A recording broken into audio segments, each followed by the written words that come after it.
How are you all? I hope you all are doing great. So guys, आज मैं आपके साथ discuss करने वाली हूँ अकाउंटिंग का ये most important question is about tax liability. So question read कर लेते हैं। Calculate the tax liability of mister Dastagir from the following records. ये हमें मिस्टर दस्तगीर की टैक्स लायबिलिटी को कैलकुलेट करना है और ये उनकी डिटेल आइटम हैं जो कि एनुअल बेसिस पे हैं और मंथली बेसिस पर हैं। तो अब हम उनकी ट्रांजैक्शन की रीड कर लेते हैं। Basic salary 40,000 per month. House rent allowance 7,000 per month. Over time 10,000 per year, 1,000 per year. Medical allowance 3,000 per month. Contribution of gravity fund 6,000 per year. Children school fee paid 9,000 per month. Insurance premium paid 5,000 total. Donation to relief fund 3,000 annual. So ये इनकी monthly transaction की detail थी और इसकी amount भी आपके साथ मैंने रीड करके बताई है। अब हम इसकी सॉल्यूशन की तरफ चलते हैं और इसका आंसर देखते हैं कैसे निकलेगा। तो लेट्स स्टार्ट। सो गाइस, हमेशा आपको जब भी टैक्स लायबिलिटी निकालनी होती है तो आपको सबसे पहले दिए गए अपने क्वेश्चन में से टोटल इनकम, जो हमारा पर्सन है जिसकी total income over the year जितनी आई है उसे हमें पहले कैलकुलेट करना होता है। देन हम उसमें अपनी डिडक्शन माइनस करते हैं। उसके बाद हम अब उस पर्सन की टैक्स लायबिलिटी कैलकुलेट कर सकते हैं कि उसने पर ईयर कितना टैक्स पे करना है। सो हम अब सबसे पहले फर्स्ट लिखेंगे बेसिक सैलरी, यानी सैलरी जो बेसिक्स पर मंथ उसने 40,000 पर मंथ दी थी और 12 मंथ की कितनी हो जाएगी। Let's calculate 40,000 per month 12 month is equal to 48,000 उसकी 1 ईयर सैलरी उसने पे की है। तो हम सबसे पहले अपने आंसर में लिखेंगे बेसिक सैलरी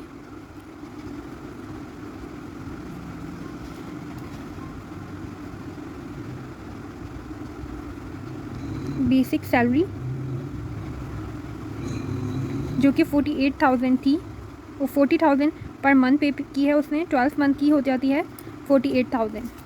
तो हम उसे अपने सेकंड कॉलम में नोट डाउन कर लेंगे 48,000।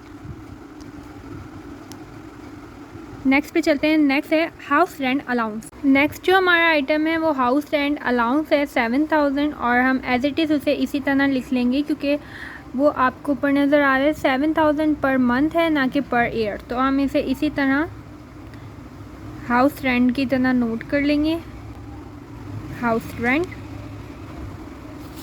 7,000। नेक्स्ट आप ऊपर चलते हैं। मेडिकल अलाउंस पर मंथ है और 12 मंथ का कितना हो जाएगा ये 3,000। Medical allowance 3,000 multiply by 12 month equal to 36,000। तो अब हम इस तरह लिखेंगे अपना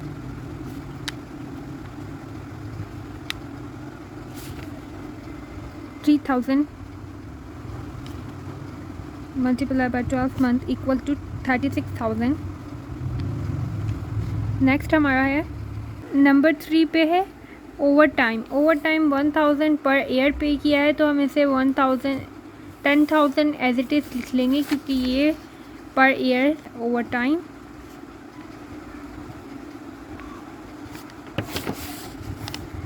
10,000 पर ईयर। नंबर 5 ट्रांजेक्शन है रिम्बर्समेंट मेडिकल एक्सपेंस। ये मेडिकल का एक्सपेंस है रिम्बर्समेंट 19,000 पर ईयर। तो हम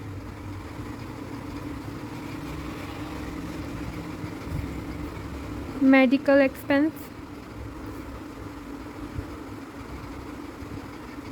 ये सिर्फ और सिर्फ 19,000 पर ईयर पे किया गया है। तो इसे एज इट इज़ 19,000 लिख लेंगे क्योंकि ये इससे ज़्यादा पे नहीं किया है। तो ये जस्ट इतने ही आइटम हमारी टोटल इनकम में से आए हैं और हम इसे कैलकुलेट कर लेंगे एक साथ। 48,000 की अमाउंट हमारी टोटल इनकम के कॉलम में लिखी जाएगी। तो इसे एक साथ कैलकुलेट कर लेते हैं। 48,000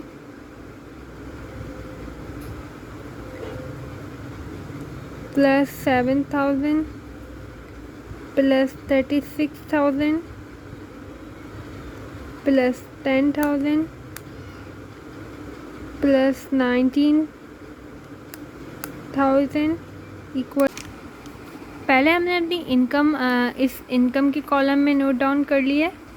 नेक्स्ट अब हम अपनी एक्सपेंस डिडक्शन जो हमें करनी है उसे कैलकुलेट कर लेंगे। कंट्रीब्यूशन ऑफ ग्रेच्युटी फंड में हमने पर ईयर 6,000 लिए थे, तो हम लिखेंगे उसे नोट कर लेंगे। पहले ग्रेच्युटी फंड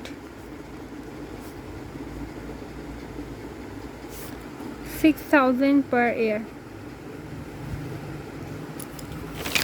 नेक्स्ट हमारा है children school fees paid 9,000 per month. 9,000 per month से हमने 12 मंथ की फ़ीस पे की है।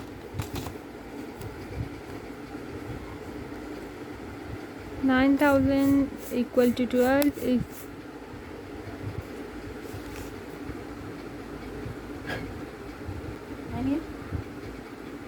पता नहीं। अच्छा, तो अब स्कूल फ़ीस के बाद हमारा इंश्योरेंस प्रीमियम पेड है 5,000 टोटल। और donation to relief fund, donation हमारा पे है, डोनेशन हमारा 3,000 एनुअल 3,000 डोनेशन है और 5,000 हमारा इंश्योरेंस प्रीमियम पेड। इंश्योरेंस हमारा पेड है 5,000 से एनुअली एंड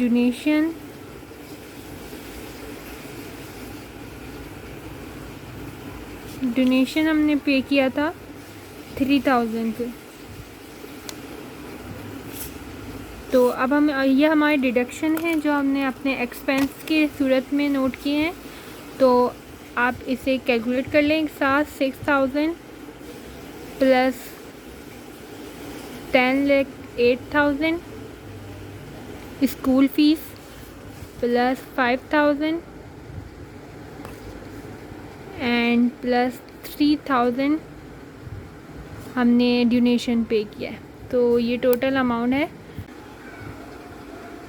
तो यहाँ लिखेंगे टोटल डिडक्शन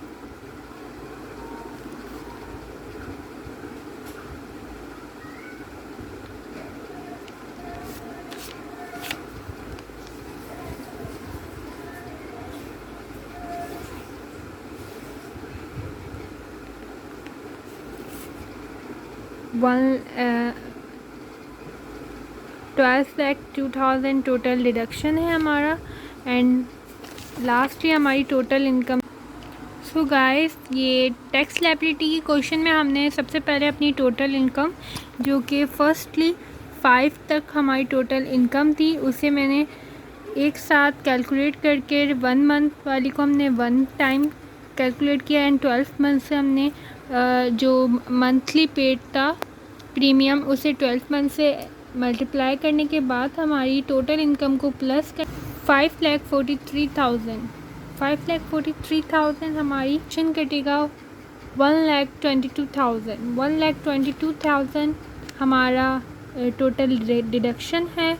तो हम इस तरह करेंगे total tax liability tax income 5,43,000 में से हम सब्ट्रैक्ट कर देंगे 1,22,000 क्योंकि डिडक्शन है, हमने अपने नेट इनकम में से ये पे किया है ओवर द ईयर।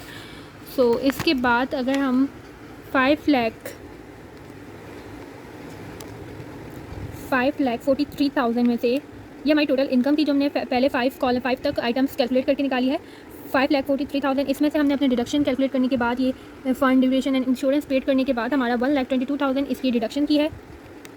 तो हमें टैक्स पेड करना पड़ेगा। हमारी टैक्स लायबिलिटी है 4,21,000 हमारी टैक्स लायबिलिटी होगी। तो इसे यहाँ अपने टैक्स लायबिलिटी रुपीस में कैलकुलेट कर लेते हैं। तो लिख लेते हैं 4,21,000 सो यहाँ ये हमारा टैक्स लायबिलिटी का क्वेश्चन एंड होता है। आई होप कि आप लोगों को ये पसंद आया और समझ में आया। अगर आप लोगों को ये वीडियो अच्छी लगे तो इसे लाइक कमेंट में बताइएगा और नेक्स्ट आपको किस टॉपिक पर वीडियो चाहिए। सो उस टॉपिक के रिलेटेड मैं कोशिश करूँगी जल्द से जल्द वीडियो अपलोड कर दूँ। सो ये थी आज की video. So thank you so much for watching and do like, comment and subscribe my channel Life Tricks and Talk Tips for more informative videos.